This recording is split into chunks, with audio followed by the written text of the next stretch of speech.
America ने रोकी भारत की रूस से तेल खरीद। पुतिन ने पूरी दुनिया को दे दी चेतावनी। भारत की ओर से भी आया बड़ा बयान। पूरी दुनिया में बढ़े तेल के दाम। अमेरिका बार बार भारत पर दबाव डाल रहा था कि रूस से तेल मत खरीदो, लेकिन इस बार भारत ने ऐसा जवाब दिया है जिसने वॉशिंगटन की पूरी प्लानिंग की हवा निकाल दी है। दोस्तों, दुनिया अभी भी ऊर्जा युद्ध के बीच फंसी है। एक तरफ रूस और पश्चिम का टकराव, दूसरी तरफ तेल की बढ़ती कीमतें, और इसी बीच अमेरिका ने भारत को धमकी भरे अंदाज में कहा, रूस से तेल मत लो, नहीं तो टैरिफ बढ़ेंगे, सप्लायर पर सैंक्शन लगाए जाएंगे। ट्रंप और रूस के जीबी अमेरिकी लॉबी का दबाव चरम पर था। इंटरनेशनल मीडिया ने भी हल्ला मचा दिया कि भारत अब रूस का तेल लेना बंद कर देगा। रॉयटर्स ने तो सीधे रिलायंस के स्पोक्सपर्सन का नाम लेकर दावा कर दिया कि भारत यू टर्न ले सकता है। लेकिन यूरोप की धरती से भारत ने ऐसा झटका दिया जिसकी किसी को उम्मीद नहीं थी। जर्मनी के बर्लिन में एफटीए फ्री ट्रेड एग्रीमेंट पर हो रही बातचीत के दौरान भारत के वाणिज्य मंत्री पीयूष गोयल ने पूरी दुनिया के सामने अमेरिकी दबाव की हवा निकाल दी। उनका बयान साफ, सीधा और बेहद करारा था। उन्होंने कहा, भारत किसी भी कीमत पर ऐसी व्यापारिक शर्तें स्वीकार नहीं करेगा जिसमें किसी देश के साथ संबंध तोड़ने की मजबूरी हो। यानी साफ शब्दों में,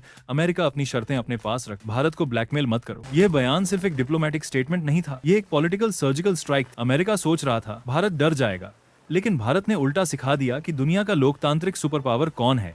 पीयूष गोयल ने कहा, भारत जल्दबाजी में कोई ट्रेड डील नहीं करेगा। हमारे लिए ट्रेड डील सिर्फ टैरिफ्स का खेल नहीं है, ये है भरोसे, दीर्घकालिक आर्थिक लाभ और स्ट्रैटेजिक रिलेशन बनाने का मुद्दा। अमेरिका कहता रहा, 6 महीने में देखना। ट्रंप ने पुतिन को चेताया था, 6 मंथ्स वेट एंड वॉच। अब भारत ने पलटकर कह दिया, 6 महीने का शॉर्ट टर्म गेम हमें नहीं चलता, हम 60 साल आगे की सोच के साथ चलेंगे। भारत ने साफ साफ संकेत दे दिया, ट्रेड डील्स धमकियों पर नहीं, साझेदारी और सम्मान पर बनती हैं। अमेरिका के लगातार प्रेशर के बीच भारत ने एक और बड़ा संदेश दिया, रूस भारत का ऐतिहासिक और भरोसेमंद मित्र है, उसे कोई नहीं बदल सकता। अमेरिका चाहे 50 टैरिफ लगाए या सप्लायर कंपनियों पर सैंक्शन, भारत अपने नेशनल इंटरेस्ट से समझौता नहीं करेगा। याद रखिए, संकट के समय रूस ने भारत का साथ दिया और भारत आज भी इस दोस्ती की कीमत समझता है। भारत को कोई ये नहीं बताएगा कि उसे किस देश से दोस्ती रखनी चाहिए और किससे नहीं। और अब आते हैं अमेरिकी नैरेटिव के सबसे बड़े धोखे पर। अमेरिका कहता है डेमोक्रेसी, फ्री ट्रेड, लेकिन जैसे ही भारत अपने नेशनल इंटरेस्ट में रूस से सस्ता तेल खरीदने लगा, उसी अमेरिका ने धमकी के कार्ड खेलना शुरू कर दिए। भारत ने यह ड्रामा एक्सपोज कर दिया, लेकिन यहाँ एक और बड़ा सियासी संकेत छुपा है। मलेशिया में होने वाली आसियान समिट में पीएम मोदी और ट्रंप की मुलाकात की उम्मीद थी, लेकिन पीएम मोदी ने वर्चुअली जुड़ने का फैसला लिया, यानी मोदी ट्रंप आमने सामने नहीं होंगे। अमेरिका यही उम्मीद कर रहा था कि मुलाकात में ट्रंप भारत पर फिर से प्रेशर डालेंगे और ट्रेड डील में रूस वाला क्लॉजेस घुसा देंगे। भारत ने पहले ही उस रास्ते को ब्लॉक कर दिया।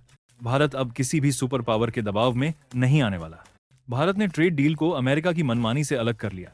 अमेरिका चाहे कितना भी नाराज हो, चाहे टैरिफ लगा दे, भारत अपने हित पहले रखेगा और यही भारत की न्यू वर्ल्ड पावर पॉलिसी है।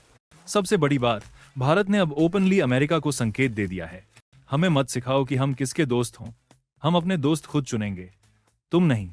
रूस से रिश्ते खत्म करने के दबाव में अब अमेरिका का प्लान फेल होता दिख रहा है। दोस्तों, ये लड़ाई सिर्फ तेल की नहीं है, ये लड़ाई है भारत की एजेंसी, आत्मसम्मान और ग्लोबल स्ट्रेटेजिक फ्रीडम की। और इस बार भारत ने साफ साफ कह दिया, दबाव झुकने के लिए नहीं, तोड़ने के लिए आता है, और भारत अब झुकने वाला नहीं। अब आपकी राय जानना बेहद जरूरी है। क्या भारत का यह आक्रामक स्टैंड सही है? क्या अमेरिका को अब समझ जाना चाहिए कि भारत 90s वाला भारत नहीं रहा? कमेंट में लिखकर बताइए। भारत का यह कड़ा जवाब आपको कैसा लगा? एक 100 में से कितने नंबर देंगे? जय हिंद।